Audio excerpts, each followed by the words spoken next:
विसोबा शास्त्री, आपण सांगितलेले प्रायश्चित्त आम्ही घेतले. काही उपकार नाही केलेस. एकदा संन्यास घेतला की आमच्यापासून तो तुटला.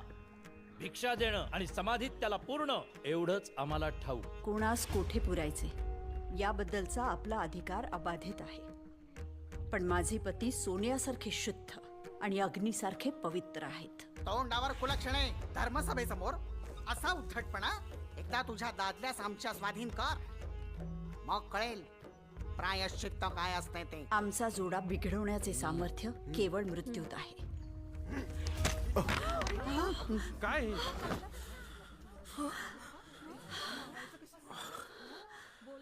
रक्त काढले, झाले समाधान? नाही झालं. तुम्हाला तुमच्या मुलांसाठी शिक्षणाचा अधिकार हवाय ना, मग त्यासाठी तुम्ही दोघंही नाहीसे व्हा. देहांत प्रायश्चित्त घ्या.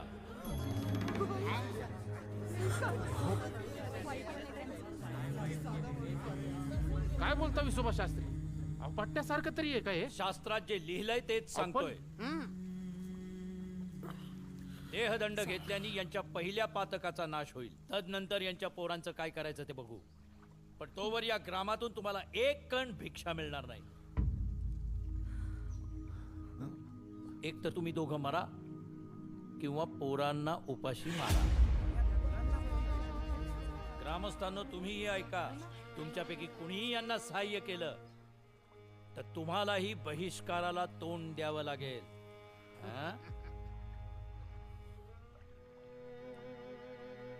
मग काय विठ्ठल पंत आणि काय गे रुक्मिणे, घेताय देहांत प्रायश्चित्त?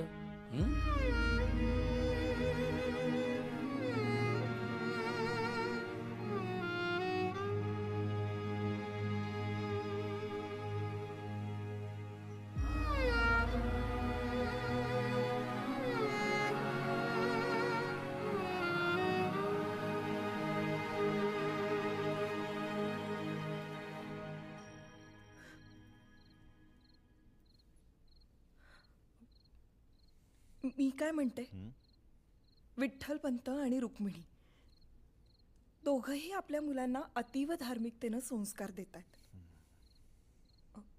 आपण त्यांच्या बाजूनं बोललो तर. आणि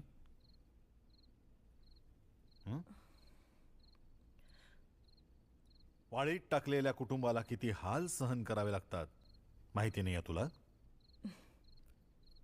त्या कुटुंबाकडे बघून मला याची चांगलीच कल्पना आली आहे. पण तरीही त्या गोजीरवाण्या मुलांसाठी मी मात्र ठरवलंय, त्या कुटुंबाबरोबर मी उभी राहणार. असं असेल ना यशोदे, तर तुला हे घर सुद्धा सोडावे लागेल.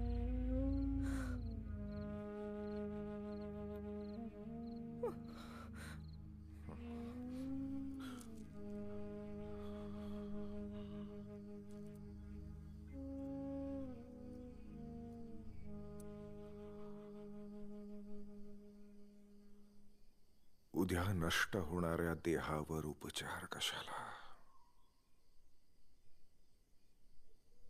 म्हणजे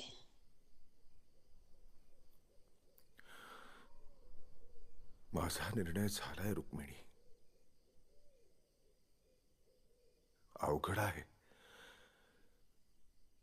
पण आपल्या मुलांसाठी तो आचरावा लागणार आहे. आपल्याला देहांत प्रायश्चित्त घ्यावंच लागणार आहे.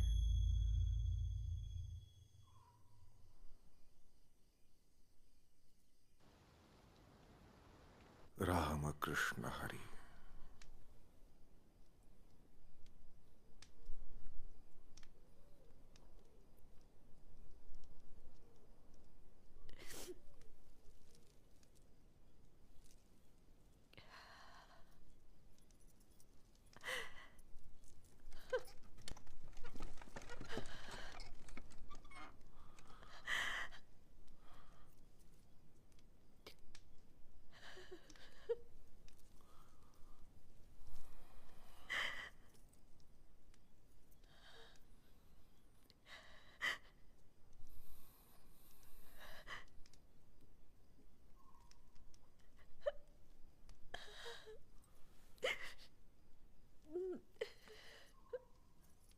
झालं आई? एवढ्या रात्री उठवलंस मला?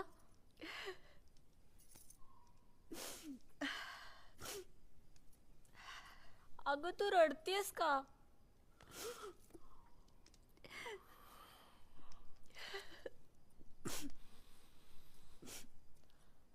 बाळा तू लहान आहेस, पण आजपासून या तिन्ही लेकरांची तू मायही आहेस आणि बापही. ध्यानात ठेव. सांभाळशील ना बाळा? आई मुक्ता,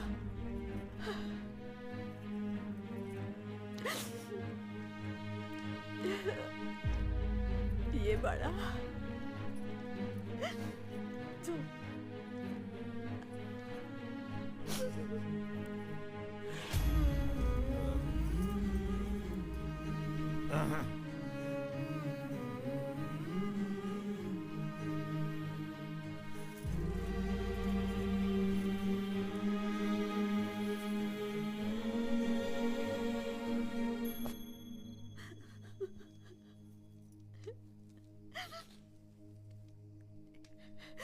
आई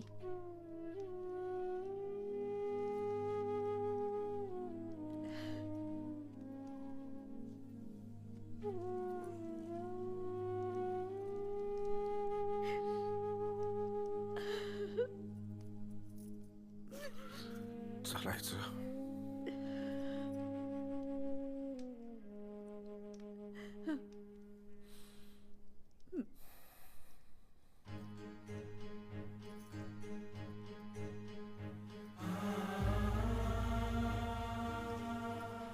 रुक्मिणी सांभाळ ग पोरांना. पांडुरंग हरी.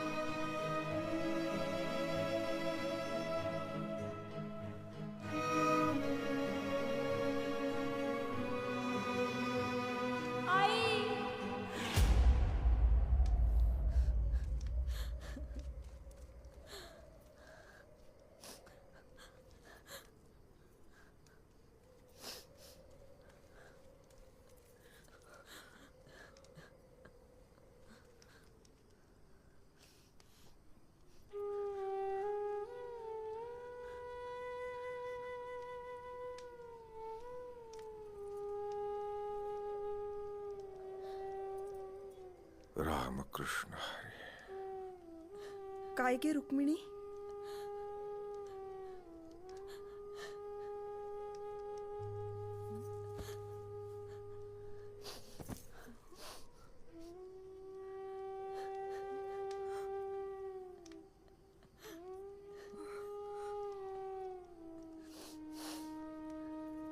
यशोदे, येते. चला.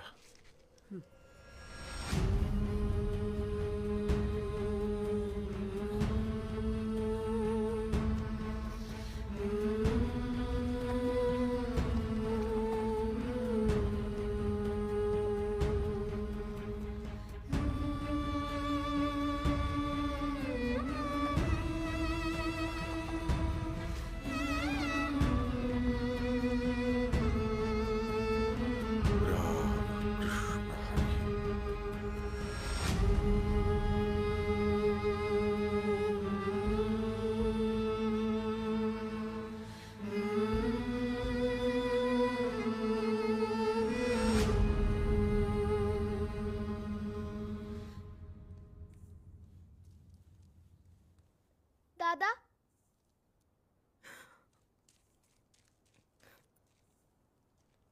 दादा आई बाबा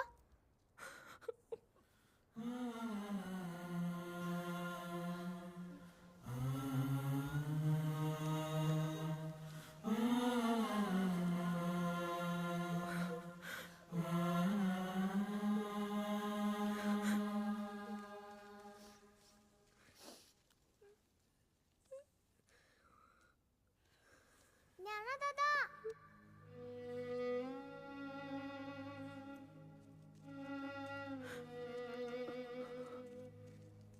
दादा, अरे आई बाबा कुठे आहेत?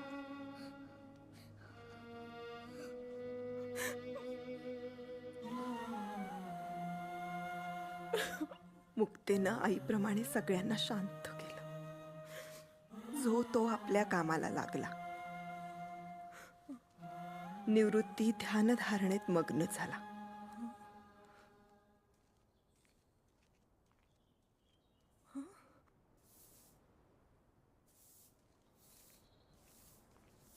ज्ञानोबानं अंगण झाडायला घेतलं. सोपानानं सरपण तोडायला घेतलं. आणि मुक्ता चूल फुंकत होती. हे काम तिच्या आईचं होतं, रुक्मिणीचं. मावशी, अगं रडतेस काय? ज्ञानादादा म्हणाले रडायचं नाही. आता काम करायचं. तिच्या आवाजातल्या एका वाक्यानं सारी वेदना निवली. बाहेर येऊन पाहते तो. ज्ञाना आणि निवृत्ती दोघं 2 दिशांना भिक्षेसाठी निघाले होते.